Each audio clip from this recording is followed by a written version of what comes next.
I'm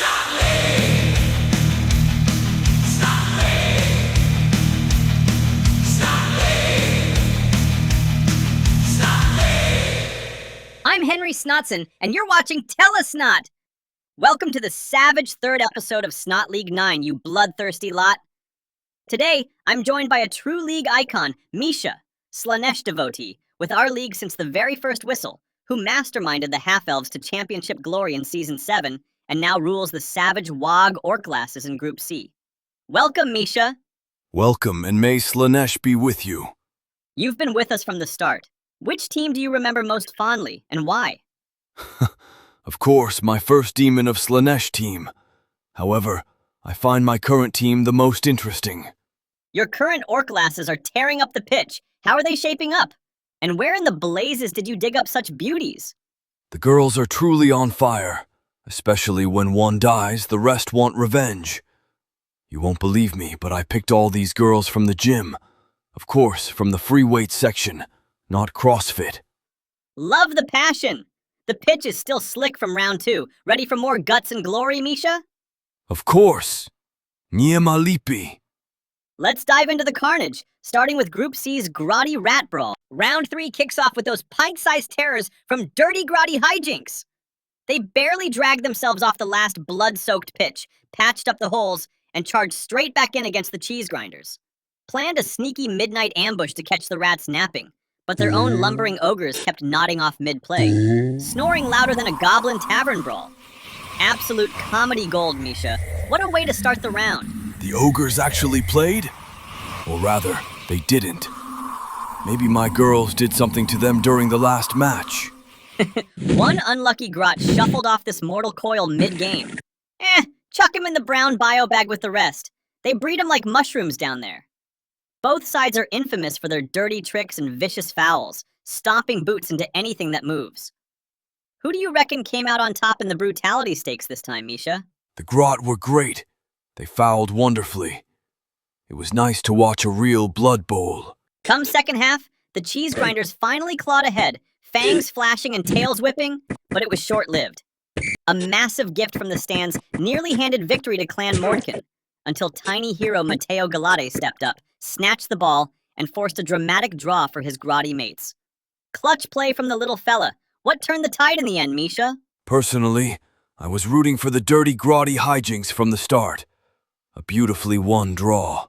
Let's pivot to Group B for some gnomish artillery mayhem. After that embarrassing halfling drubbing last round, the slavers of Garnorks stamped their feet and declared, "No more!"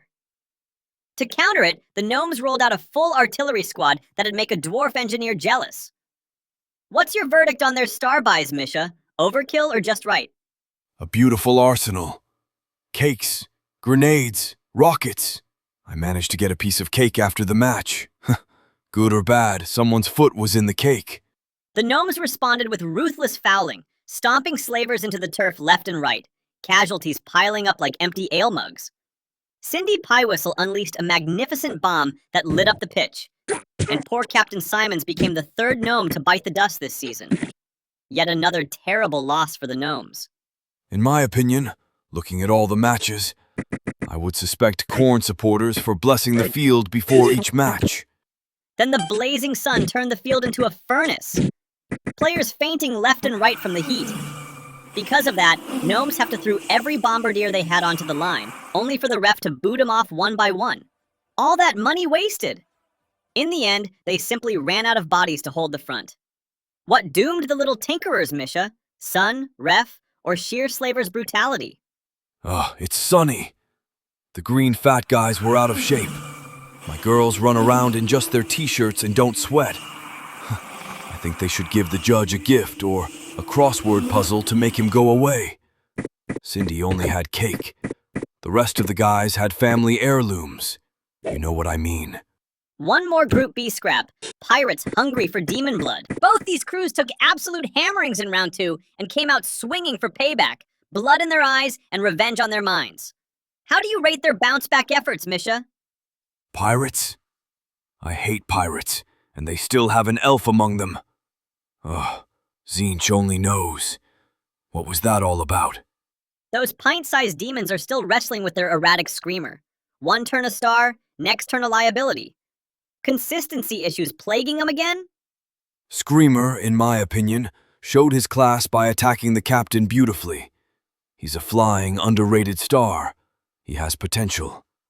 But the demons pulled another rabbit from the hat, literally hurling their ball carrier over the line for a stunning equalizer. That yeet tactic works wonders despite the horror's sluggish speed. Meanwhile, lobbing bombs at pirates? Turns out it's a rotten plan. The salty dogs caught every single one and flung them right back without breaking a sweat. I disagree. There were some beautiful bombs during the first round. Horrors aren't afraid to hit on one die with very nice results. Meanwhile, the pirates brazenly attacked the smallest players. I'm not surprised that a drunk captain on the line falls with the ball. However, a small throw for a draw is a miracle. Demons defended like cornered rats, but Captain Varkas slithered through the chaos, dodged the last tackle, and slid into the end zone to seal a 2-1 victory. Varkas hogging all the glory once more? Smart captaincy or dangerously short-sighted, taking all the SPP from the team to himself? Are you going to share? No! Have to admit, that captain put in a great performance in the second half. He must have finished his rum or sobered up. I wish these pirates all the best, and I hope we see each other on the pitch again. The girls are shouting at me that they'd love to hug such a smooth elf. So they like elves, huh? Me for the next match. Back to Group C, where our beloved savage Wa orc lasses face the sneaky Cainite assassins. When my girls heard we were playing against a team with saws and stabs, what can I say? I spent a lot of time warming them up to get them on the field. The biggest advantage was that we were playing against elves. They loved them. The elves, being elves, were trying to surprise us with a brilliant pirouette that ended another elf's career. I guess that works. But those cheeky elves, no shame at all, stabbing our poor orc lasses with knives again. How are our beauties holding up against that dirty play? The girls immediately took to the ball. They kept attacking him as if you were a target. They didn't want to pick up the balls because they claimed they wanted to fight and take revenge for the stabs and the ball. Executioner having to use his saw as a club. Our wonderful women handled the elves textbook style, despite a few hiccups and more filthy stabs. The result must please you, Misha. And that's a big deal. Thanks to this win, we've developed our first match player. Unfortunately, we also have a lot of injuries, but we'll get through it. Before continue, I have to ask, who is that guy? Ew. So you saw it. At first, I thought it was a player who had overdone it with steroids. You know, the beard, the breasts. It wasn't until after the match in the shower that I realized what had happened. Believe me, the angry girls took a dig at that cross-dresser. From what I know, the girls helped him with his gender transition in a painful way. Okay. Let's keep the carnage rolling. Group C closes with GKS Fresh Air versus Gnadwell Warpweed Rats. Though Air Elementals pulled a proper shocker, benching their big guy for the entire first half. What's the story there? Saving the breeze for later. More like the wind of change. Whatever the plan was, the Rats were not ready for Puggy Bacon Breath. That little legend nipped the ball right from under the storm vermin's snouts, then went on a solo rampage for a touchdown the Rats couldn't stop. Money well spent, lads. Pure halfling magic. At least the incarnate elemental of air drifted back for the second half. The Rats came out swinging, though, blitzed the elementals and equalized in a flash. Second half was a different beast. What stood out for you? Puggy Bacon Breath. I love that guy. We go out for sandwiches together. Believe me, he knows where the good ones are. Whatever you say, he's a little crazy, but he paid off handsomely. But those rats are devilishly fast and brutal. I'm afraid of them. We will find out in round 4 if they really are so scary. Spot on. Let's see what's next. Group A finally woke up from their slumber. First up, Seesaw Explosions versus Carrot Cracker Packers. Did Liberus finally shake off that Pharaoh's curse of ones? Not again! Nope. They were drinking again on Slanesh. Although these sand skeletons have atmosphere and potential. But how are you supposed to cut through the dwarves? Looks like the curse stuck tighter than mummy wrappings. The dwarves smelled blood and went berserk, taking out both sepulchral stalkers. Fair play to the undead, they hung in tough, but a loss is a loss. Sad news, though, seesaw explosions are packing up and heading back to their tombs early. What a shame. Oh my, you could see that roller of dwarves speeding up. For the sand boys, I recommend soaking their bandages in egg. Apparently, they're harder. Let's move on to another Group A match. Next in Group A, this one was brutally one-sided. The Saar riders got completely blindsided by the Moonflowers. Surprised? That's a very elegant way to describe what happened. The girls were running around as they pleased. Everything could have turned if not for that failed leap over the rivals. The Moonflowers touchdown sent the Relic Slan into full panic mode. Can undead even feel desperation? Nothing could have been reversed. Isha was a nightmare. Such agile competitors with such movement and strength. Poor Slans. Moonflowers is the dark horse of this competition. Down 0-2 at halftime, it only got worse. Drusk lost his cool, brawled with the ref, and got ejected. The Moonflowers danced circles around him for a crushing win. Tough day for the Lizards. Anyone would lose their nerve in that situation. I tell my girls to dislocate their opponent's legs as much as possible. It wasn't about the ball anymore. Time for the last Group A match. Merciful Maulers of Shalya versus A.L. Erume. How can we sum up this in one word? Timber! Well, there'll be something to fry sausages on after the match. I'm surprised that such saints aren't saints. No! Not poor Eddie! The tree man got chopped into firewood. Shocking stuff, but it didn't break Moranian's spirit. The Maulers tried a fireball spell. But Kozilek forgot that Joseph's is the real fireball expert. The explosion looked spectacular, but did bugger all. The Woodland crew danced around, dodging fights, till Penelope slipped in for a touchdown for 1-0 before the whistle. How's the second half looking for you? Oh wow, what an expensive half. The fairies flew around like someone was chasing them with a swatter. The unicorns scurried around like their tails were on fire. Just between you and me, you know that unicorn bacon is the color of the rainbow and smells a bit like fluff. Getting back to the game. It was very exciting. I didn't expect this turn of events.